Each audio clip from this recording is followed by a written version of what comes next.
क्या आप temporary skill shortage, short term stream और temporary work skilled visa holders के लिए परमानेंट रेजिडेंस के रास्ते के बारे में जानते हैं, जिन्होंने महामारी के दौरान ऑस्ट्रेलिया में रहने का विकल्प चुना था।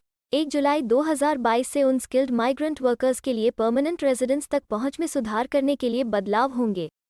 ये arrangements temporary skill shortage TSS सब क्लास 482, शॉर्ट टर्म स्ट्रीम और टेम्पररी वर्क स्किल्ड सब क्लास 457 वीज़ा होल्डर्स के लिए हैं।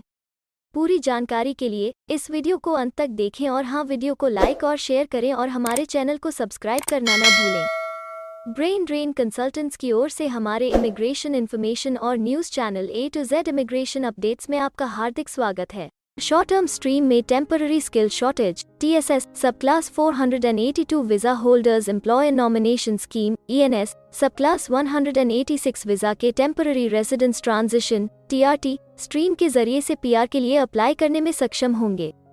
TSS वीज़ा होल्डर्स के लिए एलिजिबल होने के लिए कैंडिडेट 1 फरवरी 2020 और 14 दिसंबर 2021 के बीच कम से कम 1 साल के लिए ऑस्ट्रेलिया रहा हो और उन्हें ENS वीज़ा की TRT स्ट्रीम के लिए दूसरे सभी नॉमिनेशन और वीज़ा रिक्वायरमेंट्स को पूरा करना होगा।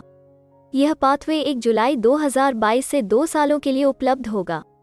ये नियम एक टेम्पररी वर्क स्किल्ड सब क्लास 457 वीज़ा होल्डर पर भी लागू होते हैं जो short term skilled occupation list STSOL पर नौकरी करते हैं।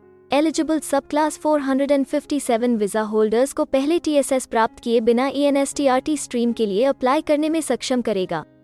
जब सब क्लास 457 वीज़ा को TSS वीज़ा से बदल दिया गया तो ENS की TRT स्ट्रीम के जरिए परमानेंट रेजिडेंस पाथवे का पालन करने वाले सब क्लास 457 वीज़ा होल्डर्स के लिए ट्रांजिशनल अरेंजमेंट्स प्रभावी हो गए।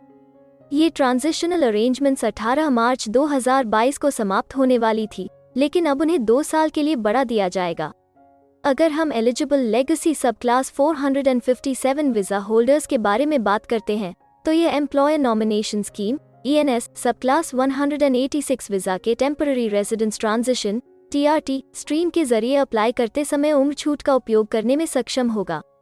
एज एग्जेम्पशन लेगेसी सब क्लास 457 वीज़ा होल्डर्स के लिए एलिजिबल होने के लिए कैंडिडेट के पास 18 अप्रैल 2017 या उसके बाद का एक सब क्लास 457 वीज़ा होना चाहिए। वे कम से कम 1 साल के लिए 1 फरवरी 2020 और 14 दिसंबर 2021 के बीच ऑस्ट्रेलिया में रहे हों। वे ENS वीज़ा की TRT स्ट्रीम के लिए वीज़ा आवश्यकताएं की अन्य सभी नॉमिनेशन को पूरा करते हों। आयु में छूट 1 जुलाई 2022 से 2 साल के लिए उपलब्ध होगी।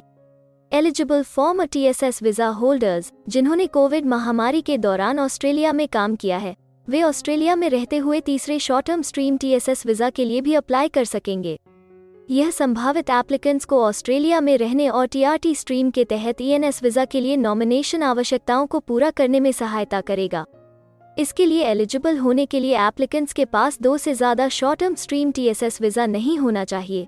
वे 1 फरवरी 2020 और 14 दिसंबर 2021 के बीच कम से कम 1 साल के लिए TSS short term stream visa के साथ ऑस्ट्रेलिया में रहे हों और वे TSS short term stream visa के लिए अन्य सभी नॉमिनेशन और वीज़ा रिक्वायरमेंट्स को पूरा करते हों।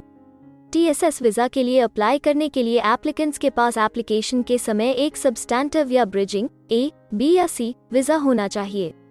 तीसरा TSS वीज़ा 1 जुलाई 2022 से 1 साल के लिए उपलब्ध होगा। हमें उम्मीद है कि हिंदी भाषा में इमिग्रेशन से जुड़ी ज़रूरी और सही जानकारी पहुंचाने की हमारी कोशिश आपको पसंद आ रही होगी।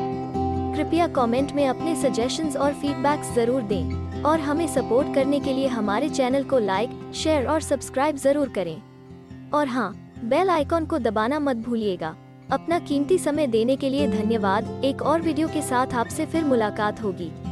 अगर आपको किसी और मदद की ज़रूरत है या फिर आप अपने विदेश जाने के सपने के लिए किसी भी चीज़ में पूछताछ करना चाहते हैं तो आप हमारी रजिस्टर्ड माइग्रेशन कंसल्टेंट्स की टीम के साथ एक एक्सपर्ट काउंसलिंग सेशन बुक कर सकते हैं।